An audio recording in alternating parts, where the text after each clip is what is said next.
Good morning, everyone. Welcome to PW Only IAS.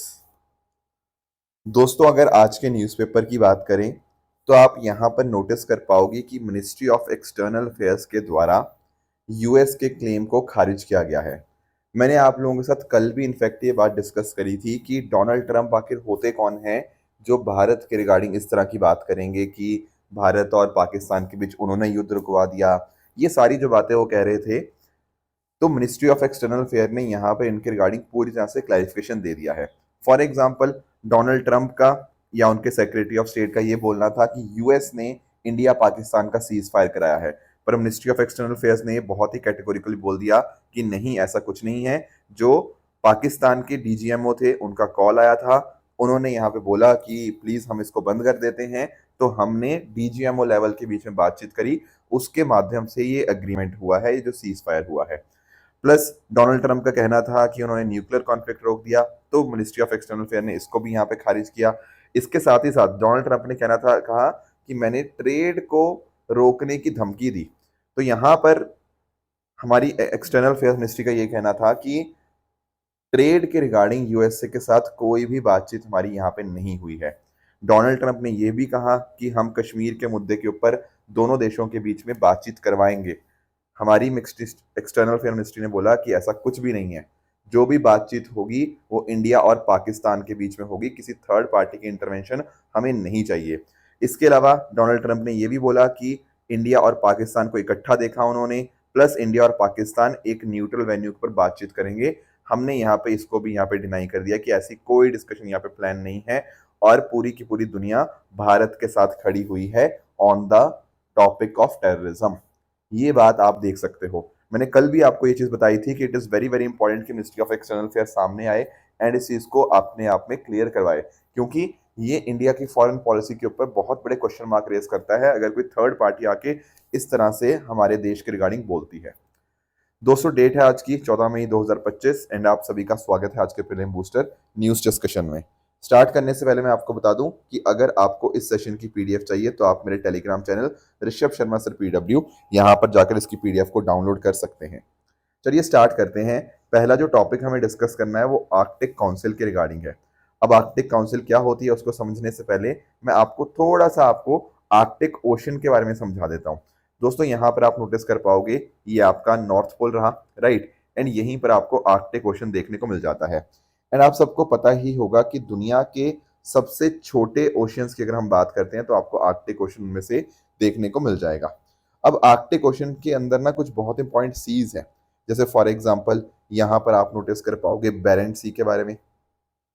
उसके साथ ही साथ यहाँ पर आपको कारा सी देखने को मिल जाएगा। सिमिलरली यहाँ पर आपको लेफ्टेव सी हो गया, ईस्ट साइबेरियन सी हो गया, चुकची सी हो गया, बॉफर्ट सी हो गया। ये कुछ इंपॉर्टेंट लोकेशंस हैं। आप लोगों को ये लोकेशंस शायद आपने ज्योग्राफी में पढ़ी भी होंगी। Plus at the same time आप नोटिस कर पाओगे कि जो आर्कटिक ओशन वाला एरिया है ना, ये ज्यादातर समय आपकी जो सी आइस होती है उससे कवर्ड रहता है। पर पिछले कुछ समय के अंदर आपने नोटिस भी किया होगा कि बहुत तेजी से जो आर्कटिक की आइस है वो पिघल रही है, राइट। एंड इसीलिए डेफिनेटली आज के समय के ऊपर आर्कटिक बहुत ज्यादा इंपॉर्टेंट भी हो चुका है। अगर मैं आपको इसकी इंपॉर्टेंस के बारे में समझाऊं ना, तो जिस तरह से तेजी से ये आर्कटिक की आइस मेल्ट हो रही है, उससे पता क्या हो रहा है, बहुत सारे नए नए रास्ते खुल रहे हैं। पिछले दिनों के अंदर ना मैंने आपको एनएसआर के बारे में समझाया था, नदन सी रूट। अब आप यहाँ पे नोटिस कर पाओगे, अभी के लिए ना मान लीजिए आपको एशिया और यूरोप के बीच में ट्रेड करना पड़ता है ना, तो ये वाला पूरा रास्ता रहता है एग्जिस्टिंग रूट जो है। यहाँ पर आप नोटिस कर पाओगे this is the entire route. ये एक तो लंबा बहुत है, ठीक है। दूसरी बात, यहाँ पर ना बीच में चोक पॉइंट है, जैसे स्ट्रेट ऑफ मलक्का, यहाँ पर आपको सुएज कनाल, बहुत ज्यादा ट्रैफिक रहता है, उससे काफी सारी समस्याएं आती हैं। पर आर्कटिक की आइस मेल्ट होने की वजह से हमारे पास यहाँ पर ये एनएसआर नदन सी रूट हमें यहाँ पे बनता हुआ देखने को मिल रहा है, जो अपने आप में छोटा भी है और कॉस्ट भी यहाँ पर हमारी 40% तक कम हो सकती है, राइट। तो आर्कटिक के अंदर इसी वजह से हमारा जो इंटरेस्ट है वो सबका बढ़ रहा है। प्लस बहुत सारे natural resources, oil, gas, rare earth metal आपको यहाँ देखने को मिल जाएंगे। उसके अलावा अगर मैं बात करूँ ना, तो आप यहाँ पे अंडरस्टैंड कर पाओगे किस तरह से यूएस और चाइना भी यहाँ पर एक तरह से अपने फोकस को बढ़ा रहे हैं, राइट। चाइना इनफैक्ट इसको खुद को अपने आप को नियर आर्कटिक स्टेट की तरह यहाँ पे घोषित कर चुका है। इसके साथ ही साथ अगर हम बात करें, डोनाल्ड ट्रंप ने बोला है कि वो ग्रीनलैंड को खरीदेंगे। ग्रीनलैंड आपका डेनमार्क कंट्री का हिस्सा है, तो यहाँ पर उन्होंने बोला है कि ग्रीनलैंड को वो खरीदेंगे, तो इंपॉर्टेंट अपने आप बन जाता है for the military and energy strategy. इसके अलावा आर्कटिक के अंदर लगभग दुनिया का 13% आपको अनडिस्कवर्ड ऑयल देखने को मिल जाएगा एंड 30% अनडिस्कवर्ड आपको गैस रिजर्व देखने को मिल जाएंगे। उसके साथ ही साथ एनवायरनमेंट और क्लाइमेट गवर्नेंस के लिए भी इंपॉर्टेंट है, सस्टेनेबल डेवलपमेंट के लिए, and at the same time जो वहाँ के लोकल जो इंडिजिनियस कम्युनिटीज़ हैं डेफिनेटली वो बहुत ज़्यादा इंपॉर्टेंट है। एंड इनफैक्ट भारत भी यहाँ पर एक तरह से कोलैबोरेट कर रहा है। मैं आपको समझाता हूँ। दरअसल में ना आर्कटिक के रिगार्डिंग आपको एक आर्कटिक काउंसिल देखने को मिल जाएगी। ये जो आर्कटिक है ना, ये इसी आर्कटिक काउंसिल के द्वारा गवर्न किया जाता है, जो कि एक इंटर गवर्नमेंटल बॉडी है। यानी कि यहाँ पर अलग अलग देश हैं, तो टोटल आपको यहाँ पे 8 देश देखने को मिल जाएंगे आर्कटिक काउंसिल के मेंबर। ये जो आर्कटिक काउंसिल थी ये ओटावा डिक्लेरेशन के अंतर्गत 1996 के अंदर फॉर्म हुई थी। सबसे पहली बात तो आपको इन 8 देशों का नाम पता होना चाहिए। ये आप यहाँ पे आर्कटिक सर्कल देख पा रहे हो। ये आर्कटिक सर्कल जिन 8 देशों के साथ टच होता है ना, वही इसके मेंबर्स हैं। कौन मेंबर हुए इसके? इसमें मेंबर्स में आ गए Russia, Canada, USA, Denmark, Finland, Iceland, Norway and Sweden. ये 8 देशों का नाम आपको पता होना चाहिए। आप इसको ऐसे भी याद रख सकते हो कि ये तो आपके Finland, Iceland, Norway, Denmark, Sweden, ये 5 देश तो आपने सुने ही होंगे, है ना? एट द सेम टाइम उसके अलावा आपका रशिया, यूएसए और कनाडा, ये 3 नाम आपको और याद रखने होंगे। तो 1996 के अंतर्गत आपका ओटावा डिक्लेरेशन से आर्कटिक काउंसिल फॉर्म होती है। ये मिलिट्री या सिक्योरिटी इश्यूज के साथ डील नहीं करती। ये एक इंटर गवर्नमेंटल फोरम है ताकि आर्कटिक रीजन की डेवलपमेंट हो पाए, वहाँ के लोकल लोगों का विकास हो पाए, इंडिजिनियस राइट्स हम यहाँ पे प्रोटेक्ट कर पाए। इनफैक्ट ना जो इंडिजिनियस ऑर्गेनाइजेशन है वहाँ के लोकल लोगों की, वो भी इसका आपको हिस्सा, आपके पार्टिसिपेंट देखने को मिल जाएंगे। क्या भारत इसका हिस्सा नहीं है? देखो, भारत इसका मेंबर नहीं है, पर भारत इसका ऑब्जर्वर जरूर है 2013 से। जैसे आप नोटिस कर पाओगे ना, टोटल 38 ऑब्जर्वर आपको देखने को मिल जाएंगे। उनमें से कुछ कंट्रीज हैं, कुछ नॉन स्टेट ऑर्गेनाइजेशन आपको देखने को मिल जाएंगी। इंडिया भी उनमें से ही एक है and it has been observer since 2013। बाकी देखो, जब से आप नोटिस करोगे रशिया यूक्रेन का युद्ध हुआ है, तब से थोड़ा सा रशिया के साथ कोलैबोरेट करना बाकी देशों ने यहाँ पे कम कर दिया है। तो ये कुछ बातें थी जो आपको पता होनी चाहिए।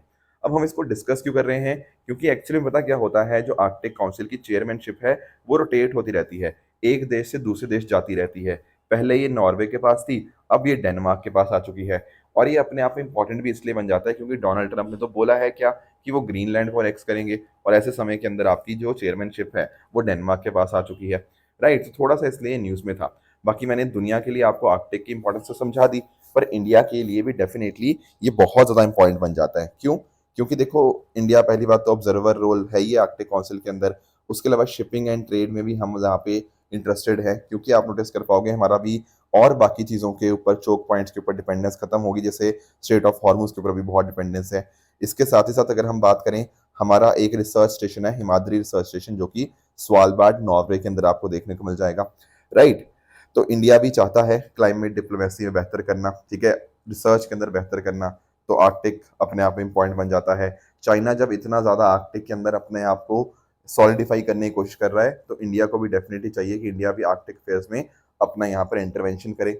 सेम चीज़ हम यहाँ पर डिप्लोमेटिक लेवरेज की तरह इसको इस्तेमाल करेंगे एंड एनर्जी सिक्योरिटी में भी हेल्प करेगा, क्योंकि जब इतने सारी चीज़ें आर्कटिक ऑयल और गैस एक्सप्लोरेशन में इंडिया ने एमओयू साइन किए ना रशिया के साथ, तो उससे कहीं ना कहीं इंडिया की जो बास्केट है उसको हम यहाँ पे डाइवर्सिफाई करने की यहाँ पे कोशिश कर रहे हैं। तो ये सारी बातें थी जो हमें यहाँ पे आर्कटिक के बारे में पता होनी चाहिए।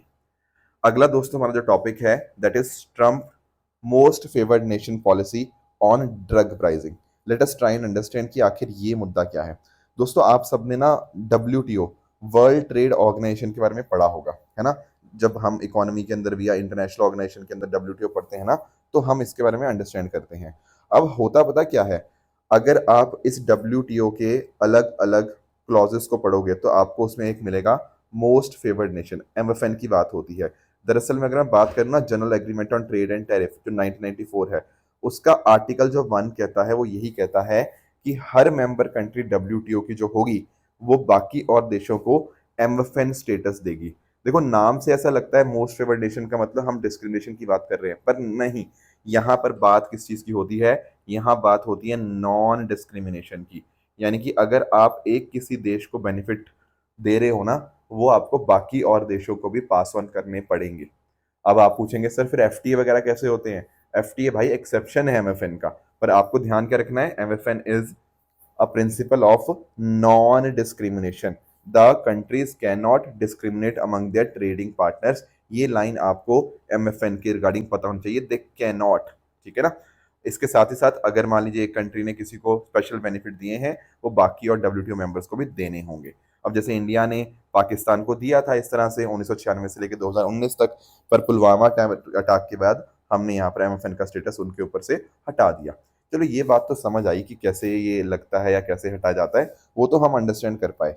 पर अभी मुद्दा क्या है? देखो, डोनाल्ड ट्रंप ने एक बात नोटिस करी कि यार यूएसए में ना मेडिसिन जो दवाइयाँ होती हैं उनके दाम बहुत ज़्यादा हैं। और खासकर अगर हम बात करें ना, अगर बाकी देशों की बात करें और डेवलप्ड नेशन की बात करें, अगर मान लो उनमें किसी चीज़ का दाम है 100, तो यूएसए में लगभग वो 300 देखने को मिल जाता है। रफली 3 गुना यहाँ पे प्राइजेस हैं, 3 से 4 गुना प्राइजेस यूएसए को देने पड़ते हैं। तो डोनाल्ड ट्रंप ने जब ये नोटिस किया कि इतनी महंगी दवाइयाँ यूएसए में मिल रही हैं, तो उन्होंने एक एग्जेक्टिव ऑर्डर साइन किया, जिससे उन्होंने इन्वोक किया मोस्ट फेवर्ड नेशन को, एंड ये बोला कि यूएसए में इतने दाम महंगे क्यों हैं, इसको हम कम करवाएंगे using the MFN this policy. तो इससे क्या होगा? इससे प्राइस बेंचमार्किंग होगी। अगर मान लो इन देशों के अंदर दाम 100 रुपया है, अब यूएसए के अंदर भी ड्रग प्राइसेस आपको 100 ही देखने को मिलेंगे।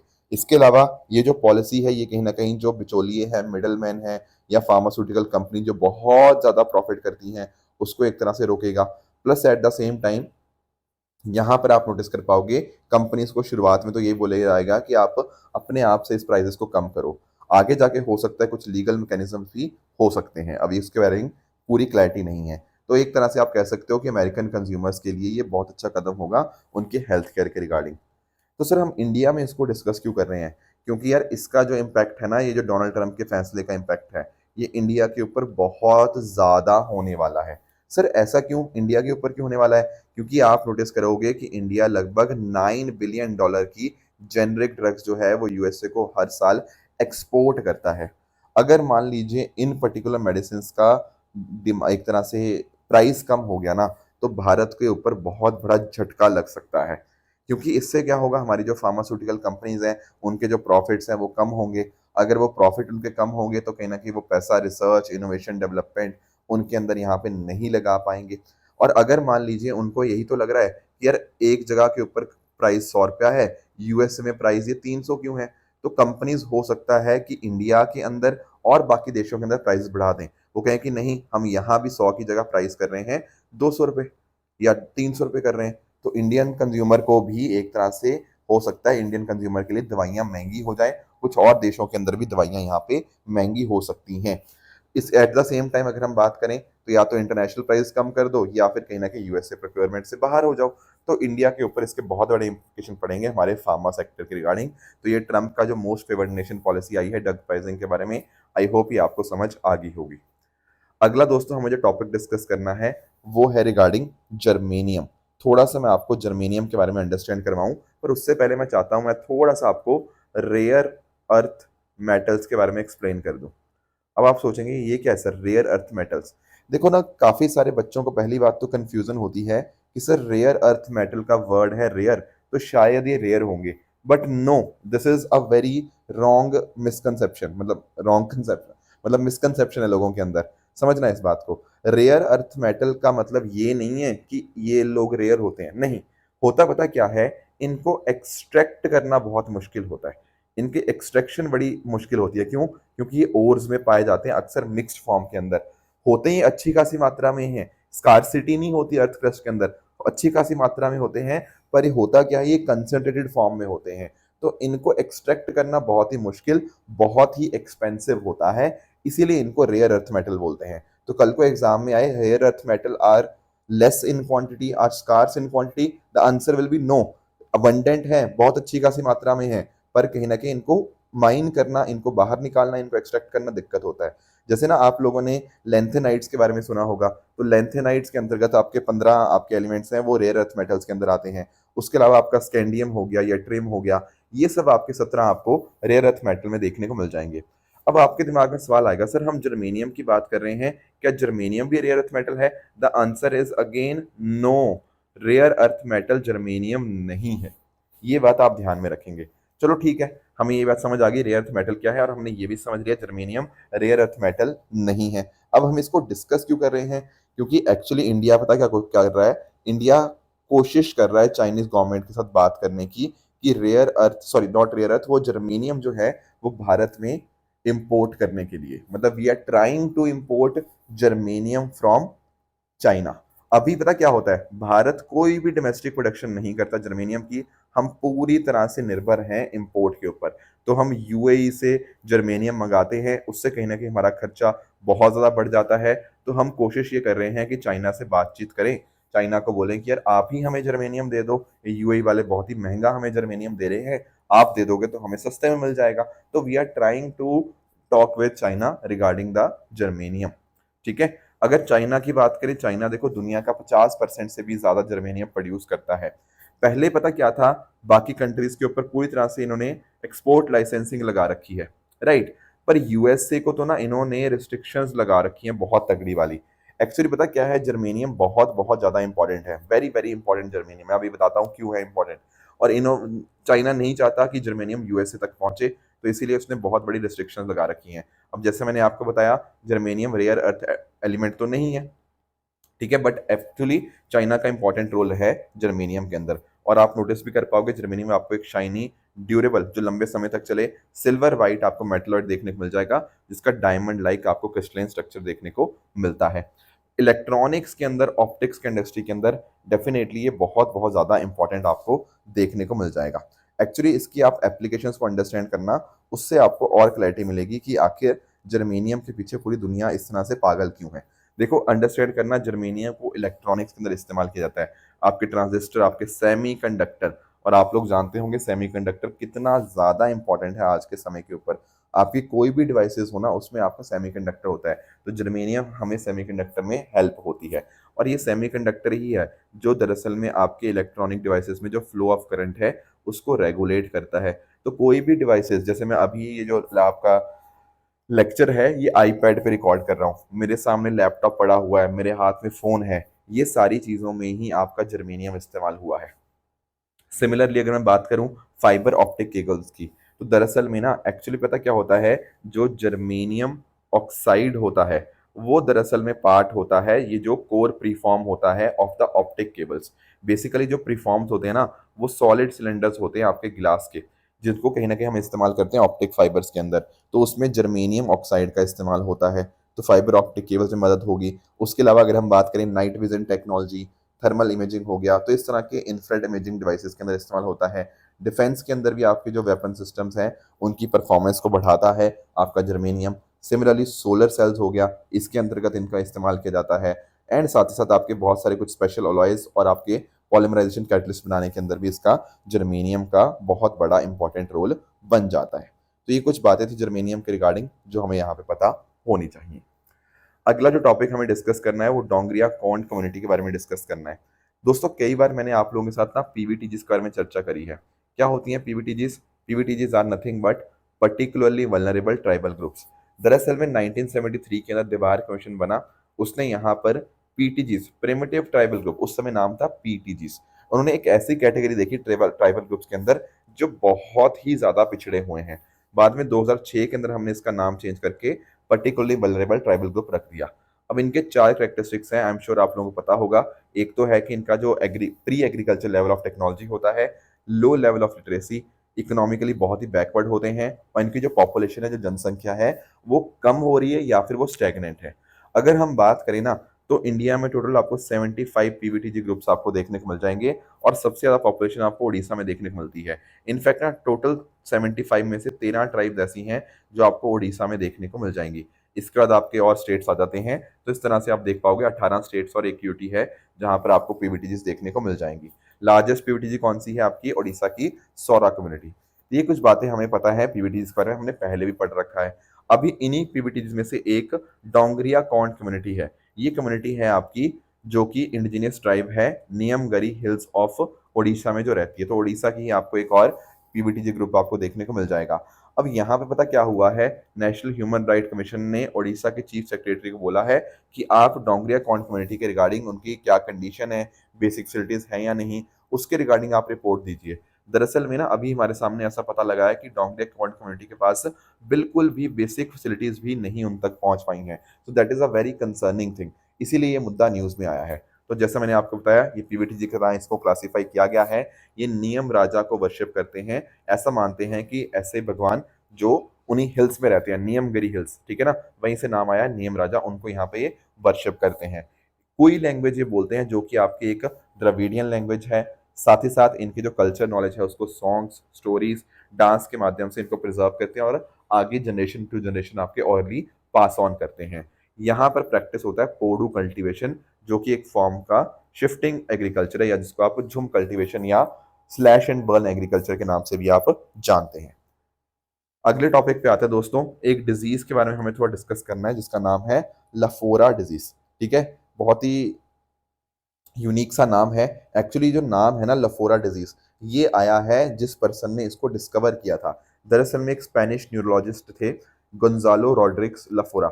उन्होंने पहली बार ये डिस्कवर किया इस पर्टिकुलर डिजीज को। उन्होंने देखा कि एक टीनेजर बच्चा था, उसमें सीजर्स हो रहे थे, तो उन्होंने यहाँ पे डिजीज को यहाँ पे डिस्कवर किया, तो उनके नाम के ऊपर ही इस डिजीज का नाम पड़ गया लफोरा डिजीज। अब पॉइंट ये आता है कि होता क्या है इस डिजीज के अंदर।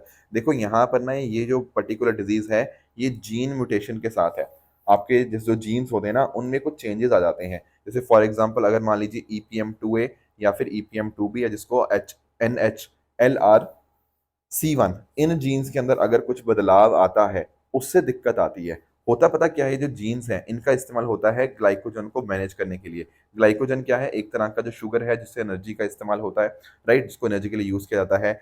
अब मान लो इन जीन्स के अंदर अगर कुछ चेंजेस आ गए, तो उससे क्या होगा, बॉडी के अंदर बहुत ज्यादा शुगर बिल्डअप हो जाएगा। इनको हम बोलते हैं लफोरा बॉडीज। तो ब्रेन सेल के अंदर इस तरह से आपकी एबनॉर्मल शुगर बिल्डअप हो जाता है, जिससे आपके नॉर्मल ब्रेन फंक्शनिंग को इम्पैक्ट आता है। जैसे फॉर एग्जाम्पल आपका ब्रेन हो गया, नर्वस सिस्टम हो गया, उसके ऊपर बहुत ही नेगेटिव इम्पैक्ट आता है। अब पॉइंट ये होता है कि क्या रीजन क्या है इसके पीछे म्यूटेशन का। देखो ऐसा माना जाता है कि भारत में ना जैसे कुछ होती है कॉन्सेंगुइनस मैरिज, आप लोगों ने सुना होगा कॉन्सेंगुइनस मैरिज के अंदर, जैसे मान लो कई बार ना कजन की कजन से शादी होगी, मतलब, या फिर भाई की बहन के साथ शादी होगी, मतलब नॉट एग्जैक्टली भाई बहन, मतलब जस्ट उनके जो ब्लड रिलेटिव्स में शादी हो जाती है एक तरह से, उनको हम बोलते हैं कॉन्सेंगुइनस मैरिजेस। तो अगर बहुत ही क्लोज रिलेटिव्स के बीच में शादी होती है ना, उसके केस में आपको लफोरा डिजीज होती हुई ज्यादा कॉमन देखने को मिल जाती है। अभी तक इसका कोई क्योर नहीं है, तो मोस्टली जो सिम्टम्स होते हैं उनको ही हम यहाँ पे टैकल करने की कोशिश करते हैं। तो ये एक तरह की क्या है, this is a rare and serious genetic disorder जो आपके ब्रेन और नर्वस सिस्टम को इम्पैक्ट करती है। एंड इसको मतलब ये ग्रुप जो है इसको बोलते हैं प्रोग्रेसिव मायोक्लोनिक एपिलेप्सिस, उसी ग्रुप के अंतर्गत आती है और टीनेजर के अंदर ज्यादा आपको कॉमन देखने को मिलती है, एंड बाद में जाके और ज्यादा वर्स हो जाती है। कुछ लोग सोच रहे होंगे कि फिर सर मैरिजेस का क्या रिलेशन है अगर टीनेजर्स में हो रही है। देखो टीनेजर में शुरुआत होती है, आगे जाके वर्स हो जाती है। मान लो पेरेंट्स ऐसे थे जिन्होंने आपस में शादी करी थी ब्लड रिलेटिव्स वालों ने, उनके बच्चों में ये बहुत ज्यादा कॉमन हो जाएगी। Are you getting the point. और अभी क्या हुआ है इसके रिगार्डिंग, अभी काफी रिसर्च एंड डेवलपमेंट हुई है, तो that was why it was in the news. I hope आपको ये लफोरा डिजीज देखने को मिल जाएगी। तो इंडिया में ना मोस्टली साउथ स्टेट्स के अंदर ज्यादा कॉमन है, जो कुछ कंसाइगुइनस मैरिज होती हैं, तो वहां पर ज्यादा आपको केसेस इसके देखने को मिलते हैं। बाकी इसके अलावा बात करें प्लेस द न्यूज की, कल मैंने आपको होमवर्क दिया था अराल सी के बारे में, तो यहाँ पर आप नोटिस कर पाओगे दिस इज योर अराल सी। अब ये न्यूज में इसलिए रहता है क्योंकि ये बहुत ज्यादा श्रिंक हो चुका है, बहुत ही बड़े लेवल के ऊपर यहाँ पर पानी को डाइवर्ट किया गया है इरिगेशन के लिए, तो बहुत ही यहाँ पे कमी हो चुकी है। तो अराल सी ये रहा, ये कौन से देशों के बीच में है, it is between Uzbekistan and Kazakhstan. Kazakhstan यहाँ नॉर्थ में एंड उज्बेकिस्तान यहाँ आपको देखने को मिल जाएगा। Plus at the same time आपको ध्यान में रखना है, ये जो दो नदियां है ना, आपका सिर दरिया और आपका अमू दरिया, इनका पानी यहाँ पे डाइवर्ट किया जाता है एग्रीकल्चर के लिए, जिस वजह से ये पूरा का पूरा रीजन काफी ज्यादा श्रिंक कर गया है। ठीक है, और इसके रिगार्डिंग जो COP20 हुआ था समरकंद के अंदर, तब भी यहाँ पे इसके रिगार्डिंग बहुत यहाँ पे बातचीत हुई थी। तो ये पॉइंट आपको अराल सी के बारे में पता होना चाहिए। अब आज का आपका होमवर्क क्या रहेगा, आपका होमवर्क रहेगा पोर्ट ऑफ उस्टलगा। ये आपको कहाँ पोर्ट देखने को मिलता है, ये आप कमेंट्स में नीचे मुझे बताएंगे। बाकी बात करेगा ट्रू एंड फॉल्स स्टेटमेंट्स की, यहाँ पर आपके सामने कुछ स्टेटमेंट्स हैं, इनको पढ़िएगा, बताइएगा इनमें से कौन सा सही है कौन सा गलत है, राइट। एंड कल जो मैंने आपको होमवर्क दिया था उसमें आप यहाँ पे नोटिस कर पाओगे, पहला था global network of age friendly cities and communities. तो ये जो बात लिखी गई है कि इसमें 1705 मेंबर्स हैं 60 कंट्रीज से, ये बिल्कुल सही है। डार्ट मिशन की बात करें तो ये सन की स्टडी के लिए नहीं है, बल्कि ये तो एस्ट्रॉयड डिफ्लेक्शन के रिगार्डिंग था, तो ये सेकंड स्टेटमेंट आपका यहाँ पे इनकरेक्ट है। एस्ट्रॉयड YR4 की बात करें तो ये नियर अर्थ एस्ट्रॉयड है बिल्कुल, जिसको यहाँ पे डिस्कवर किया गया था यूजिंग द एटलस टेलीस्कोप। ये बात अपने आप में करेक्ट बन जाएगी। तो दोस्तों ये थी हमारी आज की डिस्कशन। इसी तरह से आप सब लोग अपने एंड पे हार्ड वर्क करते रहिए। Thank you so much for joining. All the very best.